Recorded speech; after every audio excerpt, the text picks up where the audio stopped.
ఎవరైనా వచ్చారా? హిందువులు ఇప్పటికైనా ఈ విషయం తెలుసుకోవాలి. హిందూ ధర్మంకి సపోర్ట్ చేసేది ఎవరైనా ఉన్నారంటే వాళ్ళకి మనం ఓటేయాలి. నానా చెత్త పార్టీలకి వేయకూడదు ఓటు. కళ్యాణ్ గారు మాట్లాడటం హిందూ ధర్మం కోసం చాలా మంచి కార్యక్రమం. అది మాట్లాడే దమ్మున్న నాయకుడు ఎవడన్నా ఉన్నాడా? ఓటు బ్యాంకు కోసం హిందూ ధర్మాన్ని నమ్మేసుకున్న రాజకీయ నాయకులు కూడా ఉన్నారు. హిందువులకి ఏదన్నా జరిగితే వచ్చే రాజకీయ నాయకుడు ఉన్నాడా? ఏ పార్టీ అన్నా ఉందా? నేను మొన్న ఆవులు పట్టుకున్నాను, నేను గోవులు పట్టుకున్నాను. శివరాత్రి మహాశివరాత్రికి నన్ను అరెస్ట్ చేసి ఆవులు పట్టుకున్నానని చెప్పేసాను. నన్ను అరెస్ట్ చేశారు. అరెస్ట్ చేసి రాజనగర్ స్టేషన్ లో పెట్టారు. పెడితే ఎవరైనా సరే ఏ పార్టీ కూడా రాలేదు. ఒక బీజేపీ పార్టీ నాయకులు వచ్చి ఆవిడ నిజంగా ధర్మ ప్రకారంగా ధర్మంగానే పనిచేసింది, ఆవిడ చట్టపరంగా పనిచేసింది, ఆవిడ ఎందుకు అరెస్ట్ చేస్తారని చెప్పేసి నన్ను బయటికి తీసుకొచ్చారు. ఉన్న పార్టీ నాయకులు ఎవరైనా వచ్చారా? హిందువులు ఇప్పటికైనా ఈ విషయం తెలుసుకోవాలి. హిందూ ధర్మంకి సపోర్ట్ చేసేది ఎవరైనా ఉన్నారంటే వాళ్ళకి మనం ఓటేయాలి.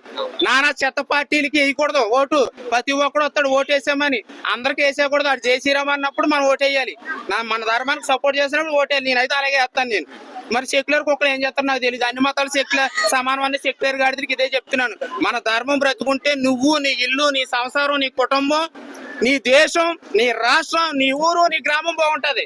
మన ధర్మమే లేనప్పుడు అవతలోడు అన్ని మతస్తులు పెరిగిపోతారు. మనల్ని వేసేస్తాడు, మన ఆస్తిని దోచేస్తాడు, కబ్జా చేసేస్తాడు. తర్వాత అప్పుడు మనం ఎంత నోరు కొట్టుకున్నా సరే నువ్వు మిగలవు, నీ కుటుంబం మిగలదు, నీ కులం కోసం గజ్జి గోక్కుంటావు కదా, ఆ కులం కూడా ఉండదు. ధర్మో రక్షతి రక్షత. ధర్మాన్ని మనం కాపాడుకుంటే ధర్మం మనం కాపాడుతుంది. ఇప్పుడు మీరు అలాగే ఇప్పుడు ఏదైతే అన్నారో పవన్ కళ్యాణ్ గారు, ఆయన గతంలో చూసుకుంటే హిందూ ధర్మాన్ని కాపాడడం కోసం ఆయన బీజేపీతో పొత్తులో ఉన్నారని, బీజేపీతో కంప్లీట్ అవుతున్నారని కూడా చాలా మంది మాట్లాడుతున్నారు. ఇది నిజమేనా?